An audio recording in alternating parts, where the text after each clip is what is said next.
बच्चों, आज हम पढ़ेंगे क्लास 9th सामाजिक अध्ययन के अंतर्गत समकालीन भारत विषय का चौथा अध्याय जलवायु। हम आपको बताएंगे बच्चों इस पाठ से संबंधित प्रश्नों के उत्तर। तो चलिए शुरू करते हैं। आज का पाठ हमारा पहला प्रश्न है, नीचे दिए गए 4 विकल्पों में से सही उत्तर चुनें। और यहाँ पर जो है पहले प्रश्न का फर्स्ट पार्ट है बच्चों, नीचे दिए गए स्थानों में किस स्थान पर विश्व में सबसे अधिक वर्षा होती है।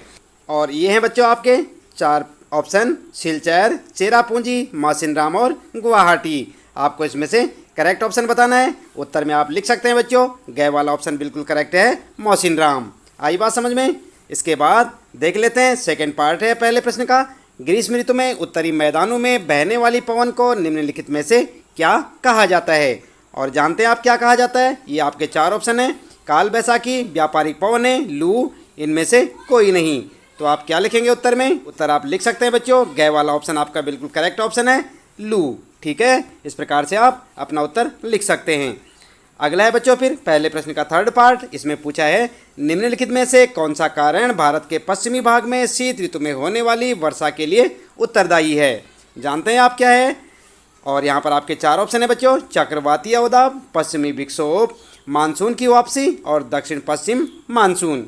तो यहाँ पर आपको सही ऑप्शन चुनना है।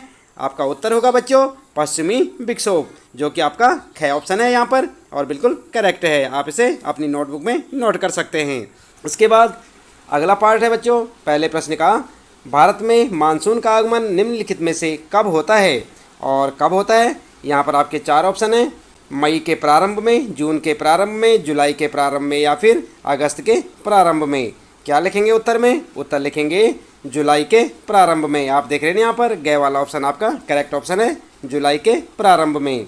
इसके बाद फिर अगला पार्ट है, निम्नलिखित में से कौन सी भारत में शीत ऋतु की विशेषता है। और यहाँ पर आपके 4 ऑप्शन है बच्चों, गर्म दिन एवं गर्म रातें, गर्म दिन एवं ठंडी रातें, ठंडा दिन एवं ठंडी रातें, ठंडा दिन एवं गर्म रातें। तो आपका करेक्ट ऑप्शन क्या होगा। आप उत्तर में लिख सकते हैं, ख वाला ऑप्शन आपका करेक्ट ऑप्शन है, गर्म दिन एवं ठंडी रातें। ठीक है, तो ये आपका करेक्ट ऑप्शन होगा। और इसके बाद बच्चों फिर शुरू होता है आपका प्रश्न नंबर 2, निम्न प्रश्नों के उत्तर संक्षेप में दीजिए। और यहाँ पर दूसरे प्रश्न का फर्स्ट पार्ट है, भारत की जलवायु को प्रभावित करने वाले कौन कौन से कारक हैं। उत्तर लिखेंगे आप, भारत की जलवायु को प्रभावित करने वाले कारक हैं अक्षांश, तुंगता, ऊंचाई, वायुदाब एवं पवन तंत्र, समुद्र से दूरी, महासागरीय धाराएं तथा उच्चावच लक्षण। इस प्रकार से आप दूसरे प्रश्न के फर्स्ट पार्ट का उत्तर लिख सकते हैं बच्चों। ये आपके सामने प्रश्न है और उसका उत्तर। दूसरे प्रश्न का सेकंड पार्ट है बच्चों, भारत में मानसूनी प्रकार की जलवायु क्यों है। तो क्या लिखेंगे उत्तर। उत्तर लिखेंगे, भारत की जलवायु मानसून द्वारा अत्यधिक प्रभावित है, इसलिए इसकी जलवायु मानसूनी प्रकार की है। आई बात समझ में। इस प्रकार आप अपने प्रश्न का उत्तर लिखते चले जाएं। इसके बाद थर्ड पार्ट है बच्चों, भारत के किस भाग में दैनिक तापमान अधिक होता है एवं क्यों। उत्तर लिखेंगे, भारत के उत्तर पश्चिमी भाग में, जिसमें भारत का मरुस्थल भी शामिल है तथा जहां सर्वाधिक दैनिक तापमान होता है। थार मरुस्थल में दिन का तापमान 50 डिग्री सेल्सियस तक जा सकता है, जबकि उसी रात में यह 15 डिग्री सेल्सियस तक गिर सकता है। ऐसा इस कारण होता है क्योंकि रेत ऊष्मा को बहुत जल्दी अवशोषित करती और छोड़ती है। इस तथ्य के कारण इस क्षेत्र में दिन और रात के तापमान में बहुत अधिक अंतर होता है। तो इस प्रकार से आप अपना उत्तर लिख सकते हैं बच्चों। फिर आता है अगला प्रश्न, किन पवनों के कारण मालाबार तट पर वर्षा होती है। उत्तर लिखेंगे, मालाबार क्षेत्र पश्चिम तट पर स्थित है, दक्षिण पश्चिमी पवनों के कारण मालाबार तट पर वर्षा होती है। फिर अगला प्रश्न है बच्चों, जेट धाराएं क्या हैं तथा ये किस प्रकार भारत की जलवायु को प्रभावित करती हैं। उत्तर क्या लिखेंगे। उत्तर लिखेंगे, क्षोभ मंडल में अत्यधिक ऊंचाई पर एक संकरी पट्टी में स्थित जो हवाएं होती हैं, इनकी गति गर्मी में 110 किलोमीटर प्रति घंटा एवं सर्दी में 184 किलोमीटर प्रति घंटा के बीच विचलन करती हैं। ग्रीष्म ऋतु में हिमालय के उत्तर पश्चिमी जेट धाराओं का तथा भारतीय प्रायद्वीप के ऊपर उष्णकटिबंधीय पूर्वी जेट धाराओं का प्रभाव होता है। हिमालय के दक्षिण में बहती उपोष्ण पश्चिमी जेट धाराएं पश्चिमी विक्षोभों के लिए जिम्मेदार हैं, जो कि देश के उत्तर एवं उत्तर पश्चिमी भागों में सर्दियों के महीनों में वर्षा का कारण बनती हैं। देश के प्राय द्वीपीय भाग पर बहने वाली उपोष्ण पूर्वी जेठ धाराएं अर्थात उष्ण पूर्वी जेठ धारा ग्रीष्म ऋतु में उष्ण कटिबंधीय चक्रवातों के लिए जिम्मेदार हैं, जो मानसून सहित अक्टूबर नवंबर की अवधि के दौरान भारत के पूर्वी तटीय क्षेत्रों को प्रभावित करते हैं। ठीक है, तो इस प्रकार से आप अपना उत्तर लिख सकते हैं बच्चों। ये आपका प्रश्न है यहाँ पर, जेठ धाराएं क्या हैं तथा ये किस प्रकार भारत की जलवायु को प्रभावित करती हैं। उत्तर आप यहाँ से देखकर लिख सकते हैं बच्चों, साथ साथ याद भी करते रहें। इसके बाद अगला प्रश्न आता है आपका, मानसून को परिभाषित करें। मानसून में विराम से आप क्या समझते हैं? क्या लिखेंगे उत्तर लिखेंगे ऋतुओं के अनुसार हवाओं की दिशा में परिवर्तन ही मानसून कहलाता है। मानसून के आगमन के समय के आसपास सामान्य वर्षा में अचानक वृद्धि हो जाती है, जो कई दिनों तक होती रहती है। आर्द्रता युक्त पवनों के जोरदार गर्जन व बिजली चमकने के साथ अचानक आगमन को मानसून प्रस्फोट के नाम से जाना जाता है। वर्षा में विराम का अर्थ है कि मानसूनी वर्षा एक समय में कुछ दिनों तक ही होती है। मानसून में आने वाले ये विराम मानसूनी गर्त की गति से संबंधित होते हैं। आई बात समझ में? इस प्रकार से आप लिख सकते हैं बच्चों अपने इस प्रश्न का उत्तर। के बाद अगला प्रश्न है बच्चों, मानसून को एक सूत्र में बांधने वाला क्यों समझा जाता है? क्यों समझा जाता है? उत्तर लिखेंगे विभिन्न अक्षांशों में स्थित होने एवं उच्चावच लक्षणों के कारण भारत की मौसम संबंधी परिस्थितियों में बहुत अधिक भिन्नताएं पाई जाती हैं, किंतु ये भिन्नताएं मानसून के कारण कम हो जाती हैं, क्योंकि मानसून पूरे भारत में बहती है। संपूर्ण भारतीय भूदृश्य, इसके जीव तथा वनस्पति, इसका कृषि चक्र, मानव जीवन तथा उनके त्यौहार उत्सव सभी इस मानसूनी लय के चारों ओर घूम रहे हैं। मानसून के आगमन का पूरे देश में भरपूर स्वागत होता है। भारत में मानसून के आगमन का स्वागत करने के लिए विभिन्न त्यौहार मनाए जाते हैं। मानसून झुलसाती गर्मी से राहत प्रदान करती है। मानसून वर्षा कृषि क्रियाकलापों के लिए पानी उपलब्ध कराती है। वायु प्रवाह में ऋतुओं के अनुसार परिवर्तन एवं इससे जुड़ी मौसम संबंधी परिस्थितियां ऋतुओं का एक लयबद्ध चक्र उपलब्ध कराती हैं, जो पूरे देश को एकता के सूत्र में बांधती हैं। ये मानसूनी पवनें हमें जल प्रदान कर कृषि की प्रक्रिया में तेजी लाती हैं एवं संपूर्ण देश को एक सूत्र में बांधती हैं। नदी घाटियाँ जो इन जलों का संवहन करती हैं, उन्हें भी एक नदी घाटी इकाई का नाम दिया जाता है। भारत के लोगों का संपूर्ण जीवन मानसून के इर्द गिर्द घूमता है, इसलिए मानसून को एक सूत्र में बांधने वाला समझा जाता है। ठीक है, तो इस प्रकार से आप अपना उत्तर लिख सकते हैं बच्चों यहाँ पर। फिर आपका तीसरा प्रश्न यहाँ पर, और इसमें पूछा है उत्तर भारत में पूर्व से पश्चिम की ओर वर्षा की मात्रा क्यों घटती जाती है? उत्तर लिखेंगे हवाओं में निरंतर कम होती आर्द्रता के कारण उत्तर भारत में पूर्व से पश्चिम की ओर वर्षा की मात्रा कम होती जाती है। बंगाल की खाड़ी शाखा से उठने वाली आर्द्र पवनें जैसे जैसे आगे और आगे बढ़ती हुई देश के आंतरिक भागों में जाती हैं, वे अपने साथ लाई गई अधिकतर आर्द्रता खोने लगती हैं। परिणाम स्वरूप पूर्व से पश्चिम की ओर वर्षा धीरे धीरे घटने लगती है। राजस्थान एवं गुजरात के कुछ भागों में बहुत कम वर्षा होती है। तो इस प्रकार से आप लिख सकते हैं अपने तीसरे प्रश्न का उत्तर बच्चों। और फिर आता है चौथा प्रश्न, और यहाँ पर आपको पूछा है कारण बताएं। इसका फर्स्ट पार्ट है बच्चों, भारतीय उपमहाद्वीप में वायु की दिशा में मौसमी परिवर्तन क्यों होता है? तो क्यों होता है बच्चों, क्या आप जानते हैं? चलिए उत्तर में लिखेंगे आप, वायु की दिशा में मौसमी परिवर्तन कोरियालिस बल के कारण होती है। भारत उत्तर पूर्वी पवनों के क्षेत्र में आता है। ये पवनें उत्तरी गोलार्ध की उपोष्ण कटिबंधीय उच्च दाब पेटी से उत्पन्न होती हैं। ये दक्षिण की ओर बहती कोरियालिस बल के कारण दाहिनी ओर विक्षेपित होकर विषुवतीय निम्न दाब वाले क्षेत्रों की ओर बढ़ती है। कोरियालिस बल को फेरल का नियम भी कहा जाता है तथा यह पृथ्वी के घूर्णन के कारण उत्पन्न होता है। यह उत्तर पूर्वी व्यापारिक पवनों को दक्षिण गोलार्ध में बाईं ओर विक्षेपित कर देती है। तो इस प्रकार से आप इसका कारण लिख सकते हैं बच्चों।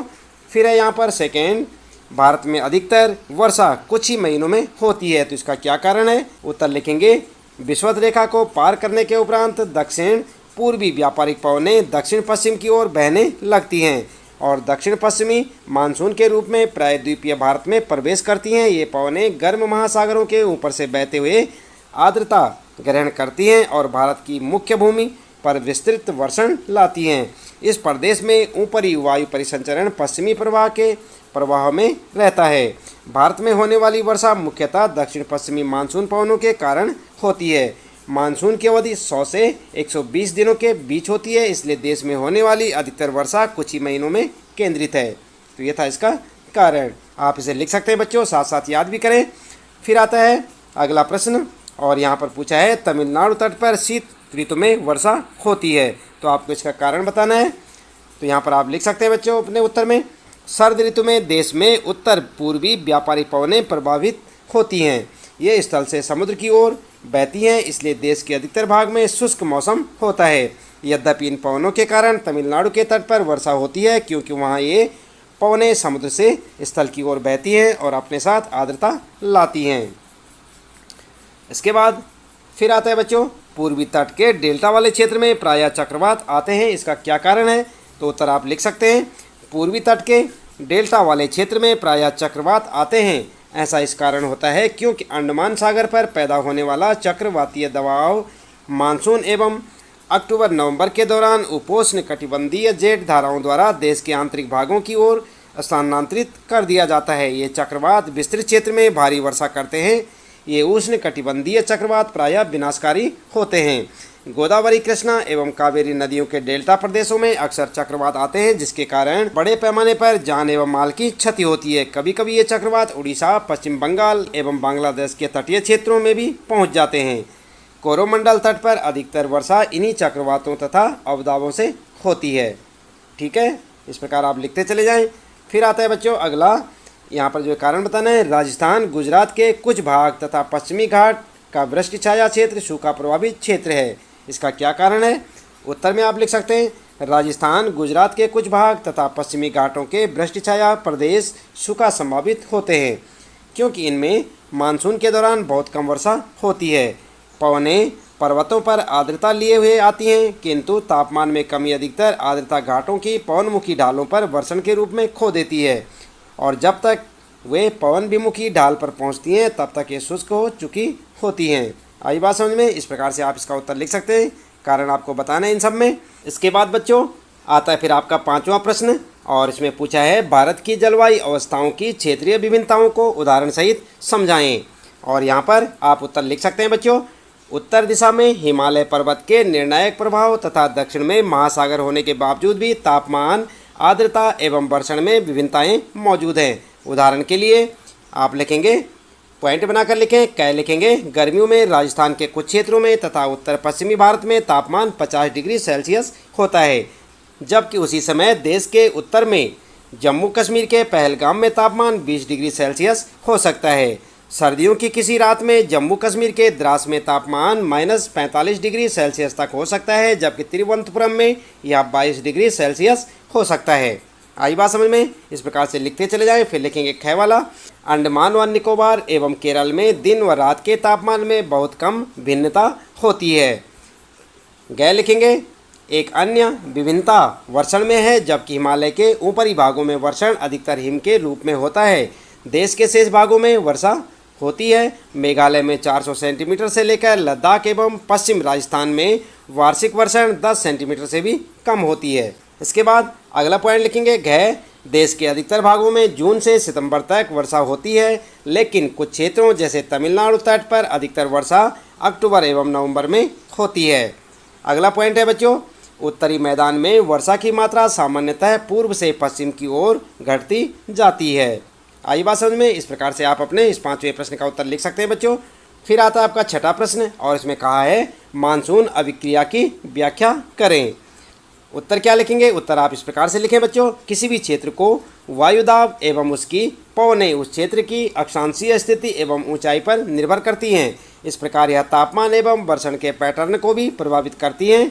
भारत में जलवायु तथा संबंधित मौसमी अवस्थाएं निम्नलिखित वायुमंडलीय अवस्थाओं से संचालित होती हैं, और कौन कौन सी हैं? यहाँ पर आप पॉइंट बना के लिखेंगे, क्या लिखें, वायुदाब एवं धरातलीय पवनें, और हेडिंग डालकर लिखेंगे, पवनें उच्च वायुदाब क्षेत्र से कम वायुदाब क्षेत्र की ओर बहती है। सर्दियों में हिमालय के उत्तर में उच्च वायुदाब क्षेत्र होता है। ठंडी शुष्क हवाएं इस क्षेत्र से दक्षिण में सागर के ऊपर कम वायुदाब क्षेत्र की ओर बहती हैं। गर्मियों के दौरान मध्य एशिया के साथ साथ उत्तर पश्चिमी भारत के ऊपर कम वायुदाब क्षेत्र विकसित हो जाता है। परिणाम स्वरूप कम वायुदाब प्रणाली दक्षिण गोलार्ध की दक्षिण पूर्वी व्यापारिक पवनों को आकर्षित करती हैं। ये व्यापारिक पवनें विषुवत रेखा को पार करने के उपरांत कोरियालिस बल के कारण दाहिनी ओर मुड़ते हुए भारतीय उपमहाद्वीप पर स्थित निम्न दाब की ओर बहने लगती हैं। विषुवत रेखा को पार करने के बाद ये पवनें दक्षिण पश्चिमी दिशा में बहने लगती हैं और भारतीय प्रायद्वीप में दक्षिण पश्चिमी मानसून के रूप में प्रवेश करती हैं। इन्हें दक्षिण पश्चिमी मानसून के नाम से जाना जाता है। ये पवनें गर्म महासागरों के ऊपर से बहते हुए आर्द्रता ग्रहण करती हैं और भारत की मुख्य भूमि पर विस्तृत वर्षण लाती हैं। इस प्रदेश में ऊपरी वायु परिसंचरण पश्चिमी प्रवाह के प्रभाव में रहता है। भारत में होने वाली वर्षा मुख्यतः दक्षिण पश्चिमी मानसून पवनों के कारण होती है। मानसून की अवधि 100 से 120 दिनों के बीच होती है, इसलिए देश में होने वाली अधिकतर वर्षा कुछ ही महीनों में केंद्रित है। आई बात समझ में? इस प्रकार से आप लिखते चले जाएं। फिर लिखेंगे आप ख में जेड धाराएं और हेडिंग डालकर लिख देंगे। सौरमंडल में अत्यधिक ऊंचाई पर एक संकरी पट्टी में स्थित हवाएं होती हैं। इनकी गति गर्मी में 110 किलोमीटर प्रति घंटा एवं सर्दी में 184 किलोमीटर प्रति घंटा के बीच विचलन करती हैं। हिमालय के उत्तर की और पश्चिम जेट धाराओं की गतिविधियों एवं गर्मियों के दौरान भारतीय प्रायद्वीप पर बहने वाली पश्चिमी जेट धाराओं की उपस्थिति मानसून को प्रभावित करती हैं। जब उष्णकटिबंधीय पूर्वी दक्षिणी प्रशांत महासागर में उच्च वायुदाब होता है तो उष्णकटिबंधीय पूर्वी हिंद महासागर में निम्न वायुदाब होता है, किंतु कुछ निश्चित वर्षों में वायुदाब परिस्थितियां विपरीत हो जाती हैं और पूर्वी प्रशांत महासागर में पूर्वी हिंद महासागर की अपेक्षाकृत निम्न वायुदाब होता है। दाब की अवस्था में इस नियतकालिक परिवर्तन को दक्षिणी दोलन के नाम से जाना जाता है। एल नीनो दक्षिण दोलन से जुड़ा हुआ एक लक्षण है। यह एक गर्म समुद्री जल धारा है जो पेरू की ठंडी धारा के स्थान पर प्रत्येक 2 या 5 वर्ष के अंतराल में पेरू तट से होकर बहती है। दाब की अवस्था में परिवर्तन का संबंध एल नीनो से है। हवाओं में निरंतर कम होती आर्द्रता के कारण उत्तर भारत में पूर्व से पश्चिम की ओर वर्षा की मात्रा कम होती जाती है और बंगाल की खाड़ी शाखा से उठने वाली आर्द्र पवनें जैसे जैसे आगे बढ़ती हुई देश के आंतरिक भागों में जाती हैं, वे अपने साथ लाई गई अधिकतर आर्द्रता खोने लगती हैं। परिणाम स्वरूप पूर्व से पश्चिम की ओर वर्षा धीरे धीरे घटने लगती है। राजस्थान एवं गुजरात के कुछ भागों में बहुत कम वर्षा होती है। ठीक है, इस प्रकार से आप लिखते चले जाएं बच्चों। फिर लिखेंगे गए और यहाँ पर लिखेंगे पश्चिमी चक्रवाती विक्षोभ और यहाँ पर लिखेंगे हिमालय के दक्षिण से बहने वाली उपोष्ण कटिबंधीय पश्चिमी जेट धाराएं सर्दी के महीनों में देश के उत्तर एवं उत्तर पश्चिमी भागों में उत्पन्न होने वाले पश्चिमी चक्रवातीय विक्षोभों के लिए जिम्मेदार है। ठीक है, इस प्रकार से आप लिखते चले जाएं। आपके छठे प्रश्न का उत्तर हो जाएगा बच्चों, याद भी करें साथ साथ। और फिर आता है आपका 7वां प्रश्न। इसमें पूछा है शीत ऋतु की अवस्था एवं उसकी विशेषताएं बताएं। तो आपको शीत ऋतु की अवस्थाएं और विशेषताएं बतानी है। उत्तर लिखेंगे उत्तरी भारत में शीत ऋतु मध्य नवंबर से आरंभ होकर फरवरी तक रहती है। इस मौसम में आसमान प्रायः साफ रहता है, तापमान कम रहता है, मंद हवाएं चलती हैं। तापमान दक्षिण से उत्तर की ओर बढ़ने पर घटता जाता है। दिसंबर एवं जनवरी सबसे ठंडे महीने होते हैं। उत्तर में तुषारपात सामान्य है तथा हिमालय के ऊपरी ढालों पर हिमपात होता है। इस ऋतु में देश में उत्तर पूर्वी व्यापारी पवनें प्रभावित होती हैं। ये स्थल से समुद्र की ओर बहती हैं और इसलिए देश के अधिकतर भाग में शुष्क मौसम होता है। इन पवनों के कारण कुछ मात्रा में वर्षा तमिलनाडु के तट पर होती है, क्योंकि यहाँ ये पवनें समुद्र से स्थल की ओर बहती हैं, जिससे ये अपने साथ आर्द्रता लाती हैं। देश के उत्तरी भाग में एक कमजोर उच्च दाब का क्षेत्र बन जाता है, जिसमें हल्की पवनें इस क्षेत्र से बाहर की ओर प्रवाहित होती हैं। उच्चावच से प्रभावित होकर ये पवन पश्चिम तथा उत्तर पश्चिम से गंगा घाटी में बहती हैं। शीत ऋतु में उत्तरी मैदान में पश्चिम एवं उत्तर पश्चिम से चक्रवाती विक्षोभ का अंतर्वाह विशेष लक्षण है। यह कम दाब वाली प्रणाली भूमध्य सागर एवं पश्चिमी एशिया के ऊपर उत्पन्न होती हैं तथा पश्चिमी पवनों के साथ भारत में प्रवेश करती हैं। इसके कारण शीतकाल में मैदानों में वर्षा होती है तथा पर्वतों पर हिमपात, जिसकी उस समय बहुत अधिक आवश्यकता होती है। यद्यपि शीतकाल में वर्षा की कुल मात्रा कम होती है, लेकिन ये रबी फसलों के लिए बहुत ही महत्वपूर्ण होती है। आई बात समझ में? इस प्रकार से आप लिख सकते हैं 7वें प्रश्न में। और उसके बाद आया आपका 8वां प्रश्न बच्चों, भारत में होने वाली मानसूनी वर्षा एवं उसकी विशेषताएं बताएं। तो आपको यहाँ पर जो है भारत में होने वाली मानसूनी वर्षा और उसके बारे में बताना है बच्चों। उत्तर में आप इस प्रकार से लिख सकते हैं। उत्तर लिखेंगे भारत में होने वाली मानसूनी वर्षा की विशेषताएं और हेडिंग डाल देंगे यहाँ पर। उसके बाद लिखेंगे, सबसे पहले पॉइंट बनाकर लिखें, कै लिखें। मानसून की अवधि जून के प्रारंभ से सितंबर के मध्य तक 100 से 120 दिन के बीच होती है। ठीक है। ख लिखेंगे, इसके आगमन के आसपास सामान्य वर्षण में अचानक वृद्धि हो जाती है या कई दिनों तक लगातार होती रहती है। आर्द्रता युक्त पवनों के जोरदार गर्जन व बिजली चमकने के साथ अचानक आगमन को मानसून प्रस्फोट के नाम से जाना जाता है। ठीक है, इस प्रकार आप लिखते चले जाएं। फिर लिखेंगे गए और यहाँ पर लिखेंगे मानसून में आर्द्र एवं शुष्क अवधियाँ होती हैं जिन्हें वर्षण में विराम कहा जाता है। फिर लिखेंगे घ वार्षिक वर्षा प्रतिवर्ष अत्यधिक भिन्नता होती है। इसके बाद गै लिखेंगे यह कुछ पवन विमुखी ढलानों एवं मरुस्थल को छोड़कर भारत के शेष क्षेत्रों को पानी उपलब्ध कराती है। उसके बाद लिखेंगे च वर्षा का वितरण भारतीय भूदृश्य में अत्यधिक असमान है। मौसम के प्रारंभ में पश्चिमी घाटों की पवनमुखी ढालों पर भारी वर्षा होती है, अर्थात 250 सेंटीमीटर से अधिक। दक्कन के पठार के वृष्टि छाया क्षेत्रों एवं मध्य प्रदेश, राजस्थान, गुजरात, लेह में बहुत कम वर्षा होती है।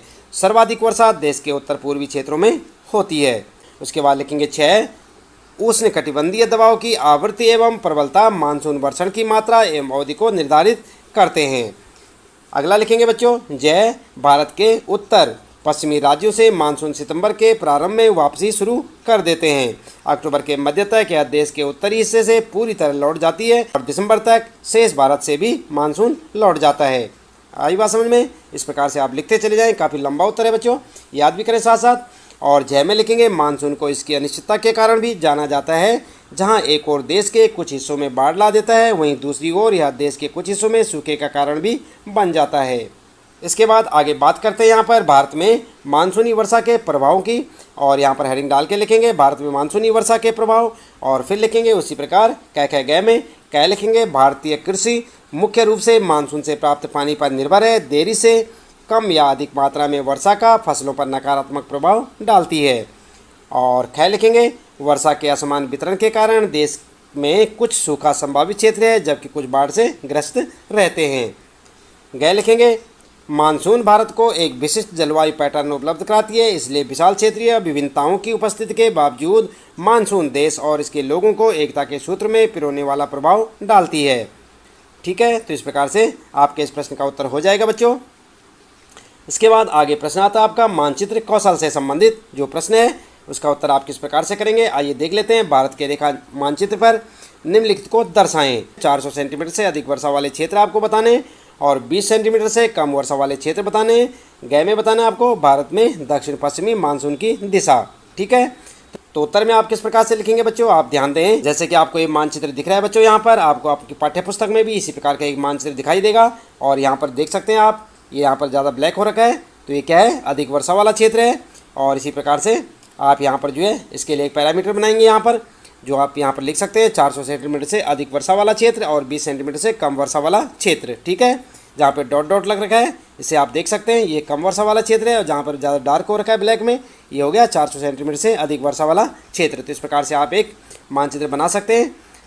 और यहाँ पर देख रहे हैं बच्चों, ये आपका दूसरा मानचित्र है। यहाँ पर जो है मानसून की दिशा दिखा रखी है, आप इसे भी अपनी नोटबुक में नोट कर लें और इसे अच्छे से आप अपनी पाठ्य पुस्तक से देखकर बना सकते हैं और यहाँ पर मानसून की दिशाएं बता सकते हैं, तो आपका उत्तर हो जाएगा। इसके बाद बच्चों आता है आपके लिए प्रश्न परियोजना कार्य से संबंधित, और यहाँ पर क्या है, पता लगाएं कि आपके क्षेत्र में एक विशेष मौसम से कौन से गाने, नृत्य, पर्व एवं भोजन संबंधित हैं। क्या भारत के दूसरे क्षेत्रों से इनमें कुछ समानता है? तो ये तो आप अपने हिसाब से लिख सकते हैं बच्चों, अपने क्षेत्र के हिसाब से आप लिख सकते हैं, इसलिए इसका उत्तर आप स्वयं से लिखेंगे। और दूसरा है बच्चों यहाँ पर आपके लिए भारत के विभिन्न क्षेत्रों के विशेष ग्रामीण मकानों तथा लोगों की वेशभूषा के फोटोग्राफ इकट्ठे कीजिए, देखिए कि क्या उनमें और अन्य क्षेत्रों की जलवायु की दशाओं तथा उच्चावच में कोई संबंध है। तो ये भी आपको स्वयं से करना होगा। ठीक है, इस प्रश्न का उत्तर भी आप अपने हिसाब से लिख सकते हैं बच्चों। और ये जो फोटोग्राफ की बात की गई है, फोटोग्राफ आप इकट्ठे कर सकते हैं। इसके साथ ही बच्चों इस पाठ से संबंधित प्रश्नों के उत्तर यहाँ पर समाप्त होते हैं। उम्मीद है कि आपको अच्छे से समझ आए होंगे।